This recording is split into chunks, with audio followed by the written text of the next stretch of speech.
আজ আমরা আপনাদের এমন একটি সত্য ঘটনা শোনাব যা শুনে আপনারা অবাক হয়ে যাবেন। এক গরিব ছেলে ৭০ বছরের এক ধনী মহিলাকে বিয়ে করে, কিন্তু বিয়ের ৭ দিন পর সে যখন বাসর করার জন্য তার ৭০ বছরের স্ত্রীর ঘরে যায়, তখন তাকে দেখে সে চমকে যায়, কারণ সেই বৃদ্ধার ভেতরে যে লাবণ্য আছে তা সাধারণত ১৮ বছরের তরুণীদের মধ্যেও দেখা যায় না। কিন্তু অর্ক তার সাথে যা করে সেটা কেউ ভাবতেও পারবে না। চলুন তবে যাওয়া যাক মূল ভিডিওতে। অর্ক নামের এক ছেলে, তার উপর সংসারের দায়িত্ব দিনের পর দিন বাড়ছে। বাবার মৃত্যুর পর পুরো ঘরের বোঝা আর দায়িত্ব হঠাৎ করেই অর্কর কাঁধে এসে পড়ে। তার বৃদ্ধ মা কল্পনা বিবি এক কঠিন অসুখে ভুগছেন। তার চিকিৎসার জন্য সমস্ত টাকা খরচ হয়ে যায়, যার ফলে তাদের জমানো পুঁজি সব শেষ হয়ে যায়। ১৭ বছরের ছোট বোন তানিয়া এখন স্কুলে পড়ে। তার পড়াশোনা, বইপত্র, ফি সবকিছু সামলানো খুব কঠিন হয়ে পড়ে। অর্কর বয়স মাত্র ২০ বছর, কিন্তু জীবনের টানাপোড়েন তাকে সময়ের আগেই অনেক বেশি দায়িত্বশীল করে তোলে। দিনরাত পড়াশোনা আর মেহনতের সাথে ছোটখাটো কাজ করে কোনো মতে সংসার চলে। তার মুখে সারাক্ষণ দুশ্চিন্তার ছাপ, শরীর দুর্বল আর চোখের নিচের কালি স্পষ্ট বলে দেয় যে সে ভেতর থেকে কতটা ভেঙে পড়েছে। সময়ের আগেই তার সমস্ত আনন্দ, স্বপ্ন আর স্বাধীনতা হারিয়ে যায়। পাওনাদারদের হুমকি তো রোজ লেগেই থাকে। একদিন সে একটা চায়ের দোকানে যায়, যেখানে সস্তায় চা পাওয়া যায়। অর্ক ভাবে একটা চা খেয়েই বেরিয়ে পড়বে। সে পকেটে হাত দিয়ে টাকা বের করে গুনতে থাকে। টাকা গুনতে গুনতে হঠাৎ তার নজর সামনে দাঁড়িয়ে থাকা এক মহিলার ওপর পড়ে। তিনি তাকে খুব খুঁটিয়ে দেখছেন। ওনার নাম মায়াদেবী চৌধুরী। মায়াদেবী ব্যবসার জগতের এক নামকরা ব্যক্তিত্ব। যেমন ওনার নাম তেমনি ওনার কাজ। খুব দামি শাড়ি আর দামি গয়না পরে আছেন তিনি। মায়াদেবী অর্ককে বলেন, তুমি কি সেই অর্ক চ্যাটার্জি? অর্ক অবাক হয়ে ওনার দিকে তাকায় এবং মাথা নেড়ে বলে, হ্যাঁ আমি অর্ক। গলার স্বর শুনে মনে হয় সে খুব ক্লান্ত। মায়াদেবী ওনার দিকে তাকিয়ে থাকেন এবং তারপর ধীর গলায় বলেন, আমি জানি তোমার জীবনে এখন কি চলছে, তুমি এই মুহূর্তে খুব বিপদে আছো। অর্ক অবাক হয়ে বলে, আমি কিছু বুঝতে পারছি না। তিনি বলেন, আমার মানে হলো তোমার মায়ের অসুস্থতা, বোনের পড়াশোনা আর ঋণের বোঝা, এই সব নিয়ে তুমি খুব দুশ্চিন্তায় আছো। এত খাটুনির পরেও সবকিছু একই রকম আছে, কোনো বদল নেই। এটা শুনে অর্কর বুক ধকধক করতে থাকে। একজন অপরিচিত মহিলা তার জীবনের ব্যাপারে এত কিছু কি করে জানেন? সে ইতস্তত করে জিজ্ঞেস করে, আপনি কে আর আমার ব্যাপারে এত কিছু জানলেন কি করে? মায়াদেবী হেসে বলেন, যদি তুমি চাও তোমার দিন বদলে যাক, তবে তুমি আমাকে বিয়ে করো। এ কথা শুনে অর্কর গায়ে লোম খাড়া হয়ে যায়। সে বলে, এসব কি বলছেন? মায়াদেবী আবারও পরিষ্কারভাবে বলেন, আমি তোমাকে বিয়ে করতে চাই। শেষ পর্যন্ত ৭০ বছরের এক বৃদ্ধা কেন ২০ বছরের এক ছেলেকে বিয়ে করতে চান? অর্ক বলে, এটা কেমন ইয়ার্কি? মায়াদেবী বলেন, ইয়ার্কি নয়, এটা তোমার জন্য একটা অফার। যদি রাজি হও তবে আমি তোমার মায়ের চিকিৎসা করাবো, তোমার বোনকে পড়াশোনা করাবো আর তোমার সব ঋণও শোধ করে দেব। এই সব কিছুর দায়িত্ব আমার। তোমাকে সব চিন্তা থেকে মুক্তি দেব। তোমার জীবন চমৎকার হয়ে যাবে। অর্কর মাথায় তখন অনেক প্রশ্ন ঘুরপাক খায়। সে একটা লম্বা শ্বাস নেয় আর জিজ্ঞেস করে, এর বদলে আমাকে কি করতে হবে? মায়াদেবী সঙ্গে সঙ্গে উত্তর দেন, এর বদলে তোমাকে আমাকে বিয়ে করতে হবে, যা লিখিতভাবে হবে। বিয়ের পরেও তোমার স্বাধীনতায় কোনো আঁচ আসবে না। তুমি তোমার জীবন তোমার মতো করে কাটাতে পারবে, কিন্তু তোমাকে আমার কিছু শর্ত মেনে নিতে হবে। মায়াদেবীর কথাগুলো শুনতে যতটা সহজ মনে হয়, মানা ততটাই কঠিন। সে ওনার কথা শুনে সেখান থেকে চলে আসে। মায়াদেবীও ওনার দামি গাড়িতে চড়ে চলে যান। কয়েকদিন কেটে যায়, কিন্তু অর্ক নিজের পরিবারের অবস্থার কাছে বাধ্য হয়ে পড়ে। পাওনাদাররা দিনরাত তার জীবন অতিষ্ঠ করে তোলে। সে ভাবতে থাকে, যদি আমি ওই ধনী মহিলার কথা মেনে নিই, তবে আমার মায়ের প্রাণ বাঁচতে পারে আর আমার বোনের জীবনটাও গুছিয়ে যেতে পারে। সে খুব নিরুপায় হয়ে মায়াদেবীর কাছে পৌঁছায় এবং ওনার সব শর্ত মেনে নিয়ে অর্ক ওনাকে বিয়ে করে কিছু সাক্ষীর সামনে প্রয়োজনীয় কাগজে সই করে তাদের বিয়ে সাদাসিধেভাবেই হয়ে যায়। জীবনে প্রথমবার সে কোনো রাজপ্রাসাদে পা রাখে। তার মনে এক অদ্ভুত ভয় কাজ করে। অর্ক বিশ্বাসই করতে পারে না যে তার বিয়ে শহরের সবচেয়ে ধনী মহিলার সাথে হয়ে গেছে। এখন এই প্রাসাদটি তার কাছে কোনো রাজার মহলের মতো মনে হয়। সে প্রাসাদের চারপাশ দেখে এবং অবাক হয়ে যায়। রাজকীয় আসবাবপত্র, উঁচু ছাদ, চকচকে মার্বেল মেঝে, দেওয়ালে দামি সব সাজসজ্জা। প্রাসাদটি যতটা চমৎকার, সেখানে ততটাই চঞ্চলতা আছে। অর্ক বুঝতে পারে ইনি সাধারণ কোনো মহিলা নন। ওখানকার চাকরবাকররাও মায়াদেবীর প্রতিটি হুকুমের জন্য অপেক্ষা করে। পুরনো ভৃত্যরাও মায়াদেবীর সামনে মাথা নিচু করে থাকে। অনেক সুন্দরী মেয়েরাও সেই মহলে কাজ করে, কিন্তু অর্ক তাদের কিছু জিজ্ঞেস করলে তারা সংক্ষেপে উত্তর দিয়ে চুপ হয়ে যায়, পাছে নতুন বাবুজি কোনো কথায় রাগ করে ফেলেন। মনে হয় যেন প্রাসাদে বছরের পর বছর শুধু আনন্দ আছে। রাতের অন্ধকারেও মনে হয় সবসময় ছেলেমেয়েরা অর্কর হুকুমের অপেক্ষায় আছে। তবুও কেন জানি অর্কর এক অদ্ভুত দমবন্ধ লাগে, কিন্তু যখন সে পিছনে ফিরে তাকায় তখন নিস্তব্ধতা ছাড়া আর কিছুই দেখা যায় না। দিন কাটতে থাকে। ধীরে ধীরে অর্ক এই প্রাসাদের সবচেয়ে বড় রহস্যের কথা জানতে পারে। প্রাসাদের দ্বিতীয় তলায় একটা খুব বড় আর ভারী দরজা আছে, যা সব সময় বন্ধ থাকে। ওই দরজায় একটা বড় মজবুত তালা লাগানো থাকে। দরজাটিতে খুব কড়া নজরদারি চলে। অর্ক ভাবতে থাকে, এই দরজার ওপাশে কি আছে, এর রহস্য কি? এত বড় আর ভারী তালা লাগানোর পরেও পাহারা দেওয়া হচ্ছে। অর্কর মাথায় অনেক প্রশ্ন ঘুরপাক খায়। তার সন্দেহ হতে থাকে যে এত ঝলমলে প্রাসাদের মাঝে এই অন্ধকার ঘরে কি আছে। অর্ক আর মায়াদেবীর সম্পর্ক প্রথম থেকেই ভালোবাসারই হয়, কিন্তু অর্ক এখনও পর্যন্ত ওনার ঘরে ওনার সাথে রাত কাটায়নি। মায়াদেবী চান অর্ক ওনার ঘরে আসুক, কিন্তু তিনি এটাও চান অর্ক যেন নিজের ইচ্ছেতে আসে, জোর করে নয়। দুজনের মধ্যে তেমন কোনো টান নেই। মায়াদেবী অর্ককে খুব চান, কিন্তু অর্ক ওনার দিকে ফিরে তাকানোও পছন্দ করে না। মায়াদেবী বেশিরভাগ সময় নিজের কাজেই ব্যস্ত থাকেন।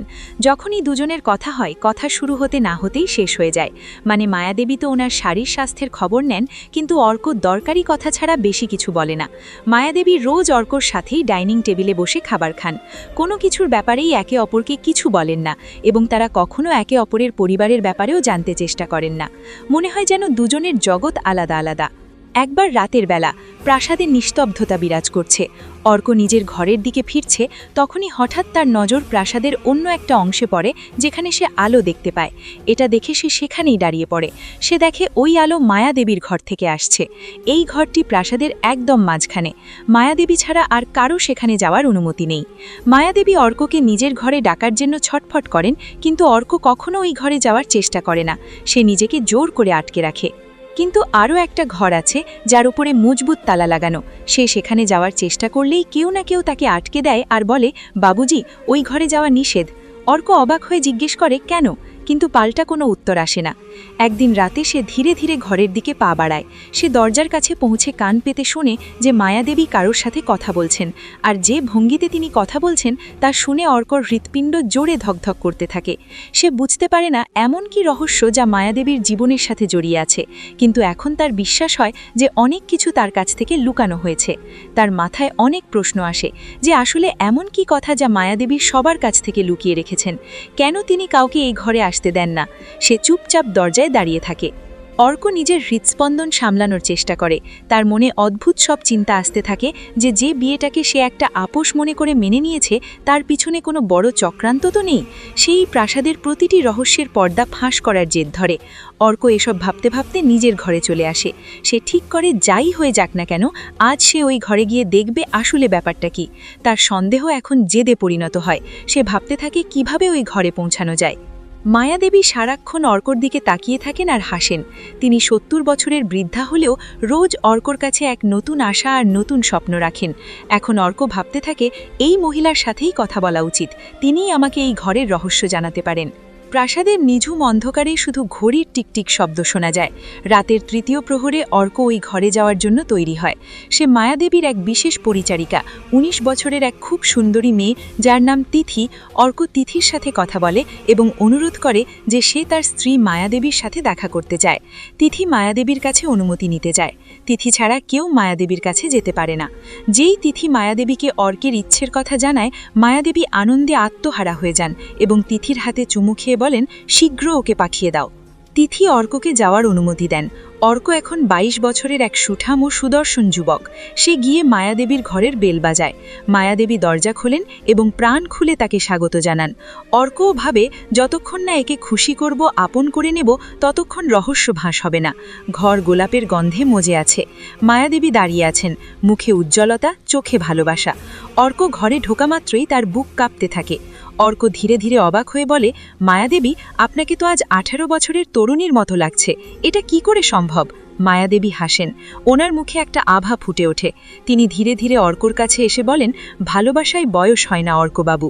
নারী যখন সত্যিকারের ভালোবাসা পায়, তখন তার আত্মাও সজীব হয়ে ওঠে। আমি তোমাকে শুধু আমার ধন সম্পদ আর প্রাসাদের মালিক বানাইনি, হৃদয়েরও মালিক বানিয়েছি। অর্ক বিছানার কাছে বসে, আর মায়াদেবী ওনার পাশে এসে ধীরে করে বসেন। দুজনের মধ্যে এক নীরবতা আছে, কিন্তু সেই নীরবতা ভারী নয়, বেশ মধুর। মায়াদেবী বলেন, কখনো ভাবিনি যে জীবনের এই শেষ বয়সে কেউ আমার চোখে এভাবে তাকাবে, যেমনটা তুমি তাকাচ্ছ। অর্ক ধীর গলায় বলে, কখনো ভাবিনি আপনার চোখে এত গভীরতা থাকবে যে আমি আমার সব প্রশ্ন ভুলে যাব। মায়াদেবী, আজ আমি আপনার, শুধু আপনার। মায়াদেবীর চোখে হালকা জল আর ঠোঁটে ভালোবাসা। বলেন, আমি অনেক কিছু হারিয়েছি এই ভালোবাসার অপেক্ষায়। যৌবন চলে গেছে, সম্পর্কগুলো, কিন্তু এই মনটা আজও ধরফর করে। অর্ক ওনার হাত ধরে নেয়। দুজনের হাতের তালুর উষ্ণতায় এক নতুন শুরুর প্রদীপ জ্বলে ওঠে। অর্ক বলে, মায়াদেবী, আমাকে ক্ষমা করবেন। আমি জানি আমি আগে আপনার কাছে আসিনি, কিন্তু আজ যখন আমি আপনার সামনে দাঁড়িয়ে সব কিছুই সত্যি মনে হচ্ছে। আপনাকে খুব ভালো লাগছে। মায়াদেবী ধীরে করে অর্কর কাঁধে মাথা রাখেন এবং বলেন, নারীকে যখন তার স্ত্রী আপন বলে ডাকে, তখন সে বয়সে নয়, শুধু সেই মুহূর্তের মায়ায় জড়িয়ে যায়। শুধু এই মুহূর্তেই থাকো অর্ক, আর আমি তোমাকে সেই ভালোবাসা দেব যা আগে কখনো কেউ তোমাকে দেয়নি। অর্ক ওনার চোখের দিকে তাকায়, তারপর ওনার কপালে চুমু খায়। একটা লম্বা শ্বাস নিয়ে বলে, আজ আমি আপনার, কোনো শর্ত ছাড়া, কোনো প্রশ্ন ছাড়া। বাইরে তখন বৃষ্টি শুরু হয়েছে। হাওয়ায় গোলাপের সুবাস ছড়িয়ে পড়ছে। রাত গভীর হচ্ছে, কিন্তু ঘরের ভেতরের সময় যেন থমকে গেছে। হালকা আলোর শিখা এখন মিটমিট করছে, কিন্তু অর্ক আর মায়াদেবীর দৃষ্টিতে এখন এক গভীর বিশ্বাস আর ভালোবাসা। অর্ক মায়াদেবীর হাত নিজের বুকের উপর রাখে আর বলে, এই ধূপপুকুনি এখন আপনার। যতক্ষণ এটা চলবে, আমি আপনার থাকব। মায়াদেবীর চোখে এক উজ্জ্বলতা, এবং সেই উজ্জ্বলতায় জৌলুস নয়, আছে এক সত্যিকারের ভালোবাসার আলো। তিনি কাছে আসেন, ওনার বুকে মাথা রেখে বলেন, আমি বেঁচে থাকতে মাত্র দুবার প্রাণ ভরে শ্বাস নিয়েছি। একবার যখন তুমি আমাকে তোমার স্ত্রী বলে ডাকলে, আর এখন যখন তুমি আমাকে আপন বললে। অর্ক ওনার চুলে হাত বুলিয়ে দিতে থাকে। মায়াদেবীর ঠোঁট কাঁপছে, কিন্তু মুখ দিয়ে শুধু একটা কথাই বেরোয়, আজ আমার সব ইচ্ছে পূরণ হলো। আজ আমার হৃদয়ের প্রতিটি শূন্য কোণায় তুমি মিশে গেছ। অর্ক হাসে, তার চোখে সেই সারল্য আছে যা শুধু প্রথম ভালোবাসায় থাকে। সে মায়াদেবীর এত কাছে চলে আসে যে নিঃশ্বাসও আলাদা মনে হয় না। তারপর ফিস ফিস করে অর্ক বলে, এখন আমার জীবনের প্রতিটি দিনের মানেই হলো আপনি। আমি আপনাকে ছাড়া একদম অসম্পূর্ণ ছিলাম, এটা আজ বুঝতে পারছি। সেই রাতে তারা কেউ কোনো প্রতিশ্রুতি দেয় না, কোনো কসম খায় না, কারণ তাদের নীরব দৃষ্টি সব বলে দেয়। ঘরটি এখন শুধু একটা জায়গা নয়, সেটা এখন তাদের ভালোবাসার উপাখ্যান হয়ে দাঁড়িয়েছে। বাইরে বাতাসে এক অদ্ভুত মিষ্টি আমেজ মিশে আছে। অর্কর মনে হয় সে তো শুধু রহস্য জানতে এসেছিল, ভালোবাসা তো অজান্তেই হয়ে গেল। কিন্তু ভালোবাসা এখানে একতরফা নয়, মায়াদেবী সেটা অনুভব করেন। তিনি অর্কের কাছে আসেন এবং তার ঠোঁটে আঙুল রাখেন। এখন আর কিছু বলো না, শুধু অনুভব করো। অর্কের চোখে বিস্ময়, মনে হচ্ছে সামনে ৭০ বছরের নয়, কোনো ১৮ বছরের শক্তিশালী তরুণী দাঁড়িয়ে। ওনার প্রতিটি চলনে জোশ, প্রতিটি স্পর্শে এক অদ্ভুত আকুলতা। মায়াদেবী অর্ককে নিজের বাহুবন্দী করেন, তবে আলতো করে নয়, পূর্ণ শক্তিতে। আজকের রাতটা আমার, আর তুমিও আমার। অর্কের তখন আর কিছু করার প্রয়োজন হয় না, মায়াদেবী নিজেই প্রেমে মজে আছেন। ভালোবাসার সমুদ্র মায়াদেবী নিজেই তৈরি করেন, আর অর্ক তাতে ভেসে চলে। সেই রাত প্রাসাদের সবচেয়ে সজীব রাত হয়ে ওঠে। শুধু বাসর রাত নয়, এক তুফানি প্রেমের গল্প হয়ে রয়। সকাল হতেই পরিচারিকারা নিজেদের মধ্যে বলাবলি করতে থাকে, আজ তো মালকিন যৌবনের প্রতীক হয়ে গেছেন, আর বাবুজিও ওনার প্রেমে পাগল হয়ে গেছেন। অর্ক সারাক্ষণ এটা ভাবে যে ওই ঘরে না জানি কী আছে, কোন গভীর রহস্য লুকিয়ে আছে।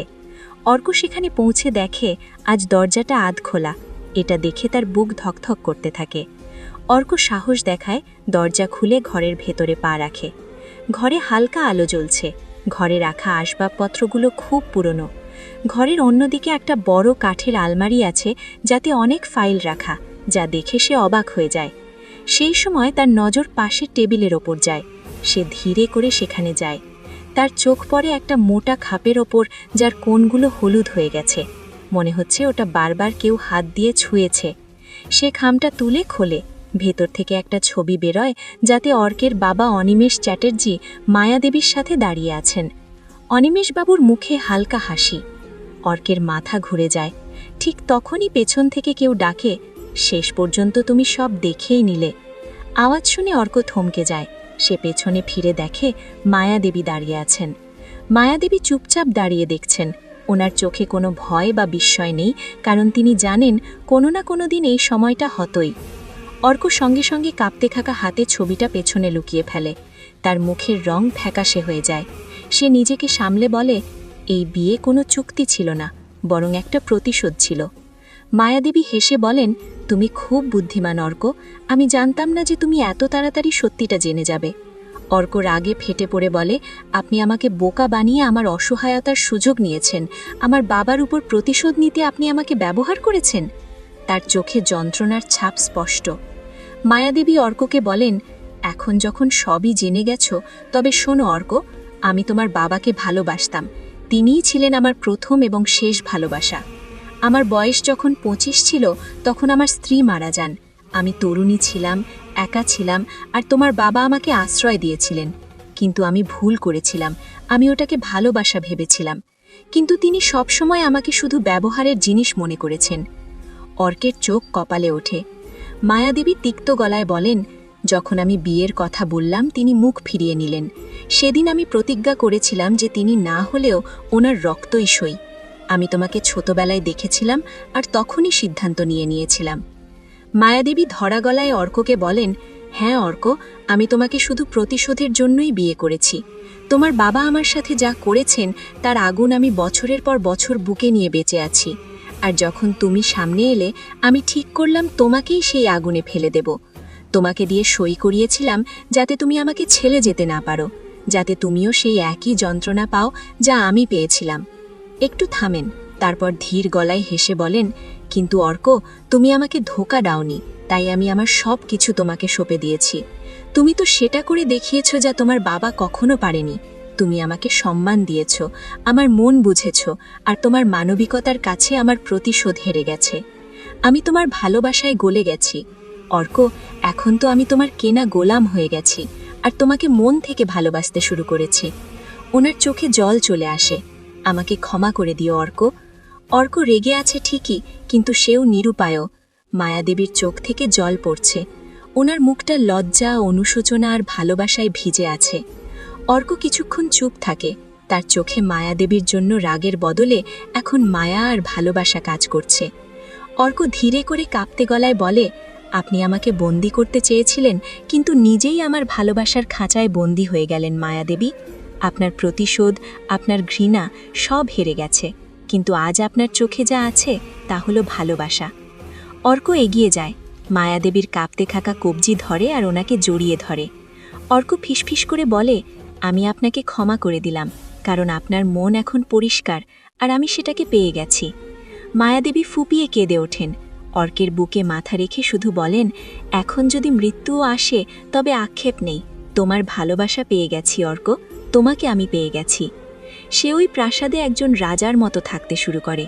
একদিন মায়াদেবী খুব অসুস্থ হয়ে পড়েন আর কয়েক সপ্তাহের মধ্যেই চিরতরের জন্য চলে যান। অর্ক ওনার শেষ কৃত্যের সময় শুধু এটুকুই বলে, আমি আপনাকে ক্ষমা করে দিয়েছি, আপনিও আমাকে ক্ষমা করে দেবেন মায়াদেবী। গল্পটি এখানেই শেষ নয়। মায়াদেবীর পরিচারিকা 19 বছরের তিথি, যে চুপচাপ অর্কের সেবা করত, প্রতিটি সময় তার সাথে ছিল, এখন সে তার কাছাকাছি আসতে থাকে। অর্ক তিথিকে বিয়ে করে আর এখন এই প্রাসাদ তার। কিন্তু সে একা নয়, তার মা আর বোন এখন ওই মহলেই থাকে যেখানে একসময় মায়াদেবীর অসম্পূর্ণ ভালোবাসার দীর্ঘশ্বাস শোনা যেত। বন্ধুরা, এই ছিল আজকের ভিডিও। পছন্দ হয়ে থাকলে লাইক করবেন, চ্যানেলটি সাবস্ক্রাইব করবেন এবং বেল আইকনটি প্রেস করবেন। ধন্যবাদ।